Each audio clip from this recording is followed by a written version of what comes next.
ಎಷ್ಟೋ ಜನ ಅಟ್ಯಾಚ್‌ಮೆಂಟನ್ನ love ಅನ್ಕೊಳ್ತಾರೆ actually. Okay. ಅವರಿಗೆ ಕನ್‌ಫ್ಯೂಷನ್ಸ್ ಇರುತ್ತೆ. ಆ ಅಟ್ಯಾಚ್‌ಮೆಂಟೇ ಸರ್ ನಾನು ಪ್ರೀತಿಲಿ ಬಿದ್ದುಬಿಟ್ಟಿದ್ದೀನಿ. ನನಗೆ ಗೊತ್ತೇ ಆಗ್ತಿಲ್ಲ. ಹಂಗ್ ಹಿಂಗ್ ಅಂತಿರ್ತಾರೆ. ಕೆಲವರು ಲವ್‌ನ ಅಟ್ಯಾಚ್‌ಮೆಂಟ್ ಅಂತಾರೆ, ಅಟ್ಯಾಚ್‌ಮೆಂಟ್‌ನ ಲವ್ ಅಂತಾರೆ. ಸೊ, ಇವತ್ತಿನ ವಿಡಿಯೋದಲ್ಲಿ ಕೆಲವೊಂದಿಷ್ಟು ಕ್ಲಾರಿಟಿ ಕೊಡ್ತೀನಿ ಅಷ್ಟೇ ನಾನು. ಪ್ರೀತಿ ಅಂತ ಹೇಳಿದ್ರೆ ನಾನು ಹೇಳೋದು ಸಮ್ ಟೈಮ್ಸ್ ಏನಂತ ಹೇಳಿದ್ರೆ, ಸ್ಯಾಕ್ರಿಫೈಸ್ ಮಾಡೋದು ಇರುತ್ತೆ ಆ್ಯಂಡ್ ಅವ್ರ ಒಳ್ಳೇದನ್ನ ಬಯಸೋದು ಇರುತ್ತೆ ಆ್ಯಕ್ಚುಲಿ. ಓಕೆ. ಸೊ, ಅದಕ್ಕಿಂತ ಮುಂಚೆ ನಾನು ಹೇಳೋಕ್ಕಿಂತ ಮುಂಚೆ ನೀವು ಸಬ್ಸ್ಕ್ರೈಬ್ ಮಾಡದೆ ನೋಡ್ತಿದ್ರೆ ಸಬ್ಸ್ಕ್ರೈಬ್ ಮಾಡ್ಕೊಳ್ಳಿ ಆ್ಯಂಡ್ ಕೌನ್ಸೆಲಿಂಗ್ ಬೇಕಾ ಕಾಂಟ್ಯಾಕ್ಟ್ ಮಾಡಿ.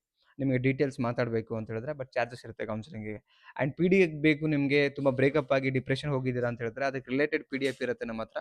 ಕಳಿಸ್ಕೊಡ್ತೀವಿ. ಚಾರ್ಜಸ್ ಇರುತ್ತೆ. ಸೊ, ವಾಟ್ಸಪ್ಪಲ್ಲಿ PDF ಅಂತ ನೀವು ಮೆಸೇಜ್ ಹಾಕಿ.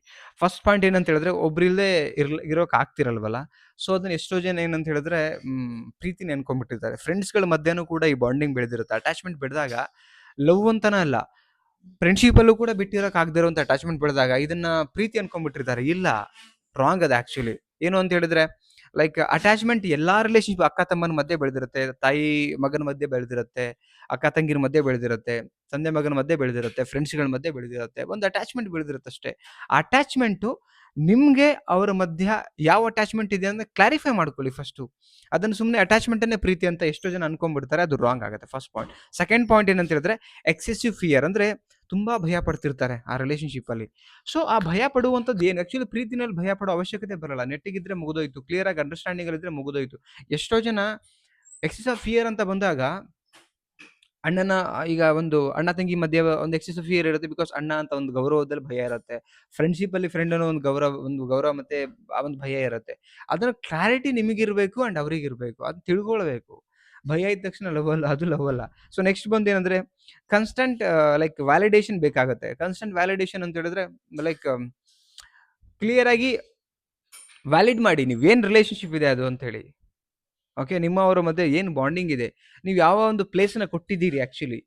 ಪ್ರೀತಿ ಅಂತ ಹೇಳಿದ್ರೆ ಸರ್ವಸ್ವ ಅಂದ್ರೆ ಲೈಕ್ ಫ್ರೆಂಡ್‌ಶಿಪ್ಪಲ್ಲಿ ಗಂಡನ ಸ್ಥಾನ ಕೊಡ್ಲಿಕ್ಕೆ ಆಗೋದಿಲ್ಲ. ನಾನು ಹೇಳೋದು. ಪ್ರೀತಿಲಿ ಗಂಡನ ಸ್ಥಾನ ಕೊಡ್ಬೋದು. ಹುಡುಗರಾದ್ರೆ ಹೆಂಡತಿ ಸ್ಥಾನ ಕೊಡ್ಬೋದು. ಬಟ್ ಫ್ರೆಂಡ್‌ಶಿಪ್ಪಲ್ಲಿ ಕೊಡೋದು ಕಷ್ಟ ಆಗುತ್ತೆ. ಫ್ರೆಂಡ್ ಅಷ್ಟೇ. ಪ್ಯೂರ್ ಫ್ರೆಂಡ್‌ಶಿಪ್ ಬೇರೆ, ಪ್ರೀತಿ ಬೇರೆ. ಪ್ರೀತಿಲಿ ಫ್ರೆಂಡ್ ಆಗಿರ್ಬೋದು, ಹಸ್ಬೆಂಡ್ ಆ್ಯಂಡ್ ವೈಫು ಆಗ್ಬೋದು. ಓಕೆ. ಸೊ, ಎಲ್ಲಾ ರೀತಿಲಿ. ಬಟ್ ಫ್ರೆಂಡ್‌ಶಿಪ್ಪಲ್ಲಿ ಓನ್ಲಿ ಫಾರ್ ದ ಫ್ರೆಂಡ್ ಅಂತ ಆ ಥರದ್ದು ಟ್ರೀಟ್ ಆಗುತ್ತೆ. ಅದನ್ನ ಆ ವ್ಯಾಲಿಡೇಷನ್ ಇರಲಿ ನಿಮ್ದು ಕ್ಲಿಯರ್ ಆಗಿ. ಸೊ, ನೆಕ್ಸ್ಟ್ ಬಂದು emotionally dependency. Emotionally dependency like ಫ್ರೆಂಡ್‌ಶಿಪ್ಪಲ್ಲೂ ಆಗುತ್ತೆ. ಓಕೆ. ಅಂದ್ರೆ ನಮ್ ಎಲ್ಲ ಎಮೋಷನ್ಸ್‌ಗಳು ಅವ್ರ ಹತ್ರ ಹೇಳ್ಕೊಂಡಿರ್ತೀವಿ. ಮನಸ್ಸಲ್ಲಿರ್ತಕ್ಕಂಥ ಭಾವನೆಗಳು ಹೇಳ್ಕೊಂಡಿರ್ತೀವಿ.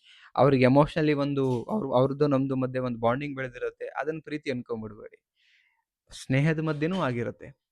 ಓಕೆ. ಇದನ್ನ ಎಷ್ಟೋ ಜನ ಇಲ್ಲ ನಮ್ದು ಪ್ರೀತಿನೇ ಆಗಿದೆ ಅಂತ ಅನ್ಕೊಂತಾರೆ. ಅದನ್ನ ಕ್ಲಾರಿಫೈ ಮಾಡ್ಕೊಳ್ಳಿ. ನಿಮ್ಮ ಅವರ ಮಧ್ಯೆ ಏನಿದೆ, ನೀವು ಯಾವ ಸ್ಥಾನ ಕೊಟ್ಟಿದ್ದೀರಿ ಅಂತ. ಅದ್ರ ಮೇಲೆ ನೀವದು ಅಟ್ಯಾಚ್‌ಮೆಂಟಾ ಆರ್ ಲವ್ವಾ ಅಂತ ತಿಳ್ಕೊಂಬಿಡಿ. ಓಕೆ.